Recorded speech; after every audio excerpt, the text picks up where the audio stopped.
Everyone, so today I welcome you to the English enrichment class, and I have got few tips that will help you to master spoken English. If you apply these tips in your everyday life, you will really notice a difference. My first tip is, remember it, watch yourself in mirror while you speak English. Analyze your lip, your tongue, your throat, your face in general. You need to find close-up video of a native speaker whom you admire, and then you make the comparison. By watching and analyzing, we can transform our pronunciation. So today, students, you are going to stand in front of the mirror and going to experiment it.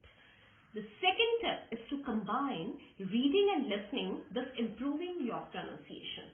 Perhaps you know that the word written in English normally gives very less indication of how the word is pronounced in English. I have found a very good method which will help my students, so wait for a while. As you do, you take a book you have already read or you like to read in English. But firstly, listen the audio version of that book, and later on when you will read that book, automatically your brain will start making connections. So when you read, you already know that how it is pronounced, and give it a try.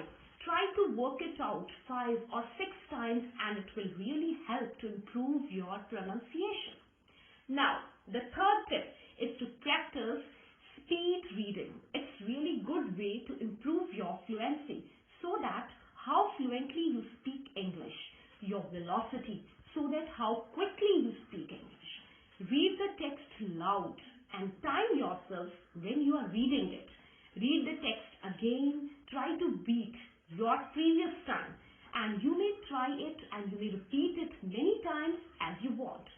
The next step is prepare common questions in advance which can be asked when you go for a party or you go to your friend's house or you dine together.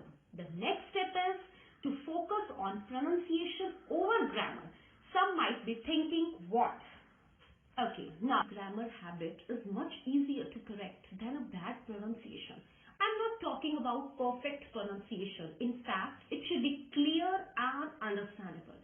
Bad grammar cannot make it impossible to understand, but bad pronunciation make it impossible to understand. Therefore, the people feel embarrassed when they move to the English-speaking countries just because of their bad pronunciation, and they are unable to understand.